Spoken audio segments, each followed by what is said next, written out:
Y'all know what time it is, man.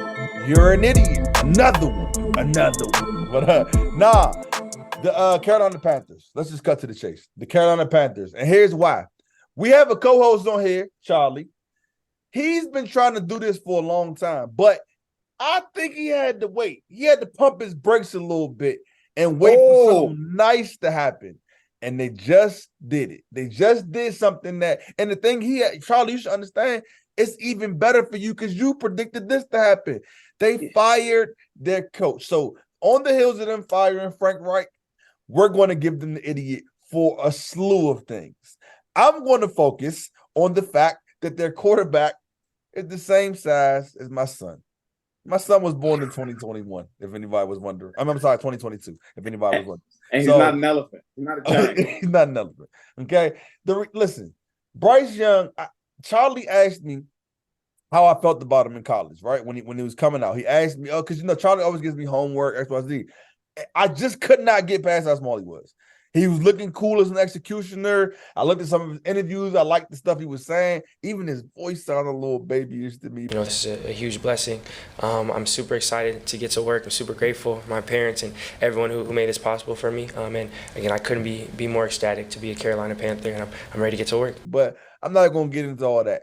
What I am going to say is, though, man, the Panthers – I don't want to, once again, as the person who leads the show off, I don't want to be a ball hog because there's some glaring things going on here. But I'm going to just focus on the fact that not only did they get draft Bryce Young, but they traded up a lot to draft Bryce Young. And that being said, I'm gonna toss the ball to Charlie because he can elaborate on that for me. I don't even know where to start.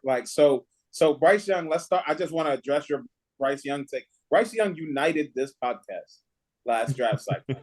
Not one person here, not even we never Mr. Devil's Advocate could say he's not too little to play quarterback. He's too little to play quarterback. So John Bell undersold this. He said that the Panthers traded up. They didn't trade up. They had the worst trade, like actualized trade. Like not just, looking at the picks on paper. No, look at what they became.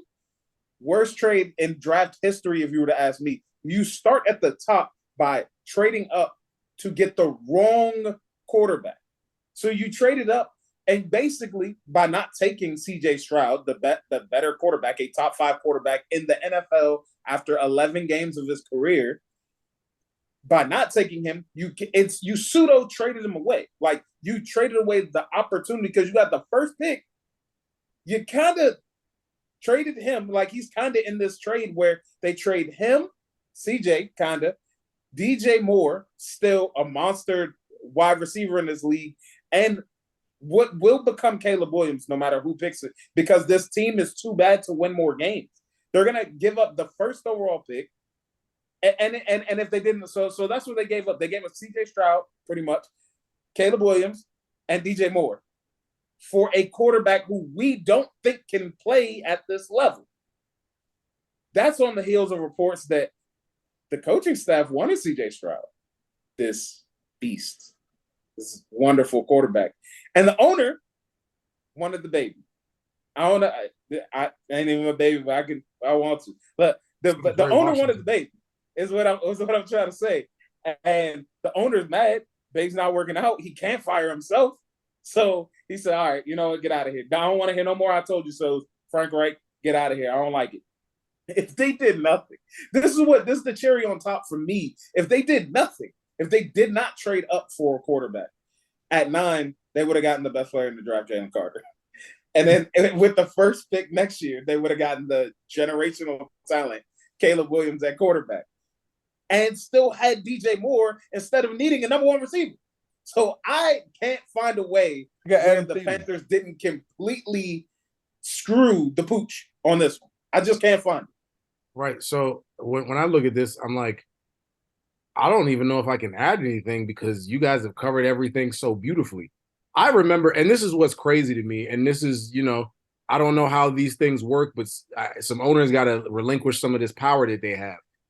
I am not in anyone's front office. I have never had a front office job, and there was nothing I was more sure of than than the fact that this was not going to work at the NFL level. Frank wouldn't even entertain Bryce Young when you brought him up. He wouldn't even like discuss it.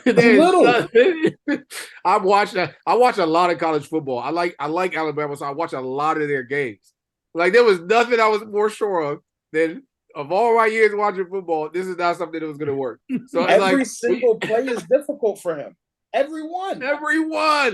So it's like when we get to this process and you're like, yo, you traded up to take that guy of all. Listen, you could have took any other one, and I'd have been like, okay, I guess of all the ones that went high. Well, even Anthony Richardson, okay, I can see what you're trying to do or but I just don't understand what on earth. Frank was bullish on this one. He was not. So they gave up all that to take the worst quarterback in the draft. Yeah, it is insane. It's like they was like, not only by taking him, you probably and trading what you traded away, you ensured that you probably have the number 1 pick again to give to Chicago. Beautiful. That's what makes this extremely beautiful because I don't understand in what light, who thought what was going to happen from this, and then you fired a whole coaching staff. It was like usually when a coach gets fired, the assistants stay. No, he fired the assistants because they all said, "I told you so." So before we go, bonus question, Charlie: would you draft if you're the Bears? You drafting Caleb, or you keeping Justin Fields? And what in the world are we even talking about? Give me the crybaby. Give me Caleb. Crybabies go home. Crybabies go home. Okay, cool. Look, I will say this in fairness. These guys are still idiots, but there is a thing for like, I guess you don't get that much time in the NFL these days, but I feel like we're rushing quarterbacks to judgment, maybe. Maybe they need a little bit more time to develop. I'm not talking about Bryce. That's what we do here, Frank. This is how we do. We rush to judgment. Well, I know. I just wanted to be clear on it. I want to be clear. Hey, look, maybe Carolina won't be idiots going forward. I heard they're connected to their former tight end, Greg Olsen, as a potential head coach. All right, cool. Thank you. This has been Soggy Nachos Podcast. Thanks for listening. Like, comment, share, subscribe. Tell somebody about us. Please. Peace.